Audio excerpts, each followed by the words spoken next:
And so now we have this idea of immigration and the idea of borders and the idea of all these things that we've created socially. These are things that have been created, and yet that deep feeling of wanting to explore the earth and to move about and to migrate, that deep desire to experience something new still remains. And so this conversation is a very important one, but also emotional one. It's a heated one because everybody has their own ideas of like what that means. And regardless of where you are and your personal thoughts and opinions about this particular topic, about, well, the border didn't cross us, we didn't cross the border crossed us, or people who believe like, oh yeah, all those people are criminals, they should be totally sent back to their country of origin. I would propose for us to really start thinking about that from like a unified perspective. So then if we're saying that, well then everyone then needs to know their history of origin, and then everybody go back to their country of origin. But is that just? Is that justice? Because if you were born in a place, that's your home.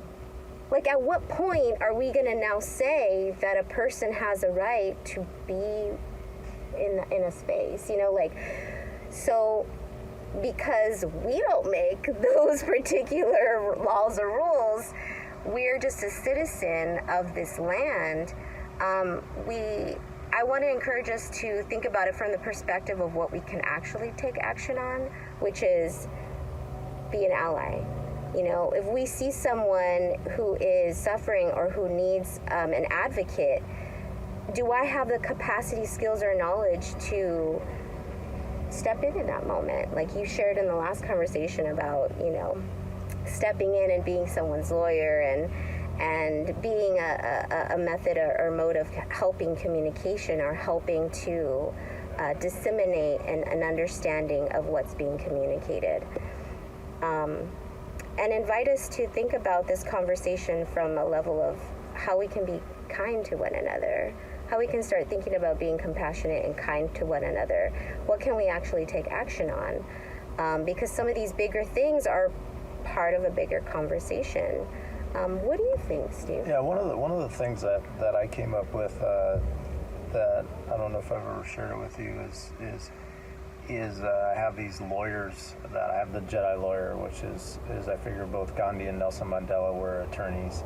I'm not a big fan of attorneys, but I figured both Gandhi and Nelson Mandela were attorneys, so there must be something there. A lot of times you have hippies who have a big heart, but they haven't necessarily healed, and they actually like the bad to exist because for some reason it gives them a dopamine and a reward system before that problem exists, so they can virtue signal and say, well, this problem exists and I know about this problem, you don't know about this problem, and they don't run to actually solve that problem a lot of times. So lawyers are at least very toxic, but are at least doers. So if you can get them at a certain level, you can transform somebody that's going to be working on a consistent basis to do something. So I will have them play with Play-Doh. So for them to break out of chaos, playing with Play-Doh is enough to get them out of their head enough as they're talking. And I share some things like, and for society to be better, when you're doing a court case, a good balance is win for you, win for me, win for humanity. Win for you, win for me, win for humanity. When you're ordering coffee at the coffee shop, win for you, win for me, win for humanity. I aim to get to that goal, but I'm not always at that goal, but that's the aim. Win for you, win for me, win for humanity. So yeah, if a police officer comes to me, it's not about me being right in that situation, it's about me creating win for you, win for me, win for humanity. It's not win for him. A lot of times people get real soft and they make a win for them, but they make a loss for you. Like the situation that I'm not going to go into that I was talking about. That wasn't a win for you. Why can't we just have a win-win? Yeah, for sure. It's very much a paradigm shift. It's a belief system. Like we've been made to believe that if there's a winner, there's a loser. For sure. But that's actually not true, right? Yeah, for it's sure. not this or that. It's this and that. Yeah, for sure. Yeah, for sure. For sure.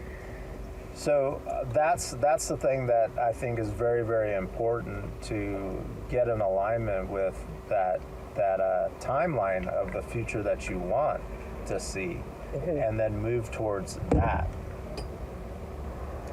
Spending a lot of time in thought or in emotion over specific things that we don't have a direct influence on will bring you into that vibration.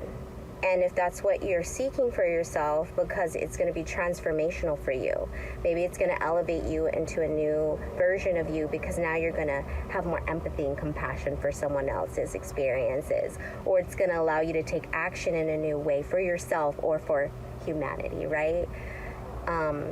Sure, do that. That's where advocating, boycotting, that's where all of that kind of stuff comes in, those types of social justice actions. But we can still take action without going to that level. And it's really about what you said, evolution.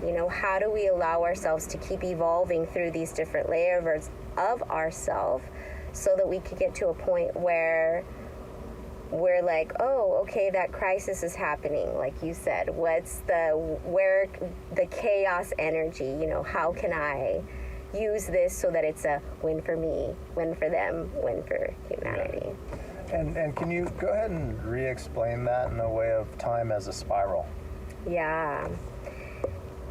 Sometimes we think that when we take action on something, it's part of the linear time span that we've been taught, right? So the this, then that, right? Idea of time where it's like everything is linear and it kind of happens in sequence.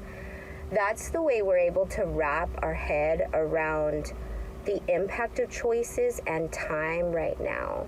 But part of my role as a galactic timekeeper is to have a more grander understanding of the multi-layered nature of our existence, and help to use communication to share and disseminate that information for all of us. So what does that mean? So time, it's kind of like the horizon, where we see it, and from our vantage point, it looks like it's a straight line, right? But really, time is always happening in a spiral, and even our development is happening in that same way, because the micro is the macro. So time is happening this way. Sometimes we spiral up, and then sometimes we spiral back down. So this happens with learning something new, or having new mastery in something, or overcoming that fear. Sometimes we're like, woo, I overcame that fear. And then sometimes something happens and we get spiraled back down into these instinctual, animalistic emotions. And our job is to remember and stay true to the wisdom that we hold. Don't doubt that. Fear can do a really good job at doubting that, to help us spiral back. But going back to time, time happens similarly. So if we take an action, we make a decision, we move forward towards a momentum, think about that. Taking action is creating momentum. Everything is energy in this reality. So taking action creates momentum. Momentum is like a ripple in energy. So that ripple effect, it's not just going to go forward. Think about a rock in a pond. That energy goes and emanates in all directions. And that's what's kind of so out there. It's kind of hard to wrap our head around that. But to bring that back to this conversation, when we choose to take action towards this paradigm shift, if you will, or belief system that it can be a win for me, a win for you, a win for humanity. It can be my abundance isn't your demise, my growth doesn't mean that you are less intelligent, or vice versa. When we take action towards creating that, it has a ripple impact in all directions. And we have an impact on this dimension and others in this life around us in ways that we cannot even imagine. So imagine the ripple impact that's possible when we give from generosity, when we share a heart-centered action that is felt with kindness and love. Just fathom the ripple that can be created. And so when we're thinking about, seeing our maybe neighbors or community suffering because they're afraid of this, concern of officials coming in and taking loved ones, or they're seeing it on the news and they're being bombarded with all of this injustice and how it impacts your own nervous system. Let's think about how this narrative is impacting our mental health.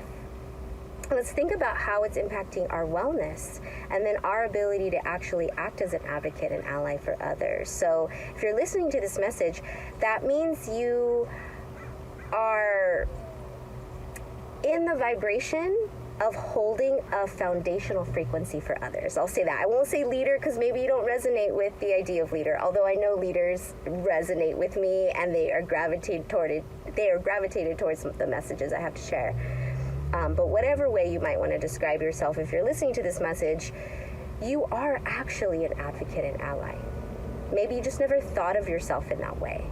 And so if you can have awareness of yourself, if you can identify when your nervous system is getting out of whack and you're full of anxiety and you're full of fear or worry or anger or rage, give yourself a healthy outlet and then connect with community.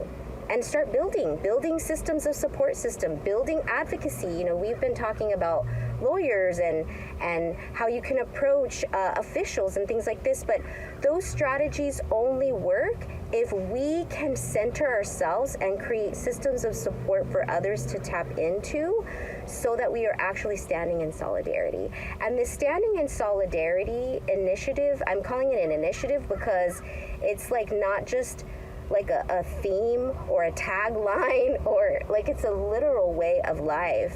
And I've been talking about this for so long, since I started the Grassroots Project many, many years ago, and have just kind of evolved from that space of, I'm still all about grassroots. It just looks very different than it did for me 10 years ago, And I want to encourage us to take this conversation and explore for yourself your own genetic and historical past, her historical past. What history in connection to the earth do you have?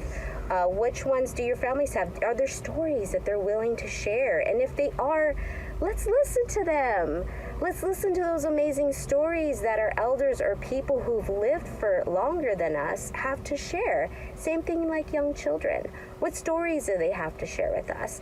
And then let us, as you said, begin to feel our connection to the global world and the family of the global citizenship, not one connected to nationalities per se, that's just my perspective, but in our connection to the earth, in our connection to our relationship to other life species on earth, and our responsibility, when we have awareness, to be stewards of the land and advocates for other life beings. That's beautiful.